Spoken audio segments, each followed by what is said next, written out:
Pamahiin, alikabok ng pagkawala. Sabi nila, ang pamahiin daw ay parang fake news noong araw. Ginamit lang para manakot at manipulahin ang tao. Hindi ako naniniwala sa ganon. Moderno na tayo, di ba? Pero minsan, ang hindi nakikita ang mas dapat katakutan. Ito ang kwento ng gabing sinubukan kong iwasan ang malas, at natutunan kong totoo pala ang pamahiin.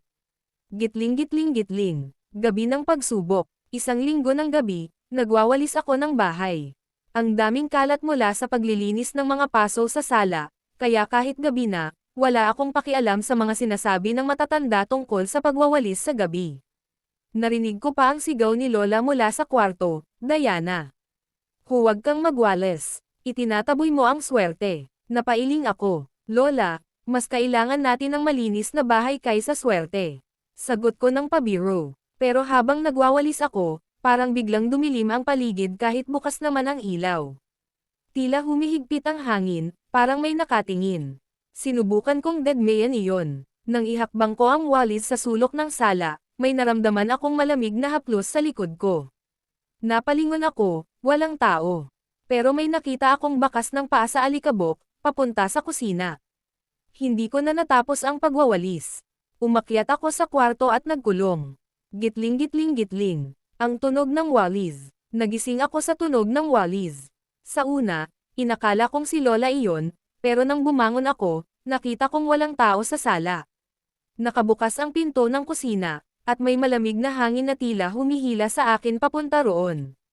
Sa ilalim ng madilim na ilaw, may nakita akong anino, payat, mahaba ang leeg, at walang mukha. Hawak nito ang walis, nagwawalis ng walang tigil sa sahig. Pero sa halip na lumiit ang alikabok, lalo itong dumami, paikot-ikot sa mga paa nito. "Bakit mo itinaboy ang swerte ko?" Tanong nito, ang boses ay parang sabay-sabay na bamulong mula sa bawat sulok ng bahay. Napaatras ako, pero bigla akong nadulas. Pagmulat ng mata ko, nasa sala na ulit ako. Pero hindi na normal ang bahay. Puno na ito ng alikabok. Ang mga litrato sa dingding ay wala na, ang mga gamit nawawala. Ang tanging naroon ay ang walis, nakatayo sa gitna ng sala.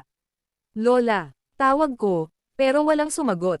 Ang buong bahay ay parang nagiging masikip, parang sinasakop ng dilim at alikabok. Gitling-gitling-gitling. Nagising sa katotohanan. Nagising akong pawis na pawis, ang kamay ko ay nakakapit pa rin sa kumot. Maliwanag na ang araw. Normal na ulit ang paligid. Ang walis ay nakasandal lang sa pader, at naririnig ko si Lola sa kusina.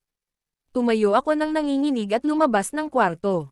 "Diana, kumain ka na," sabi ni Lola nang makita ako.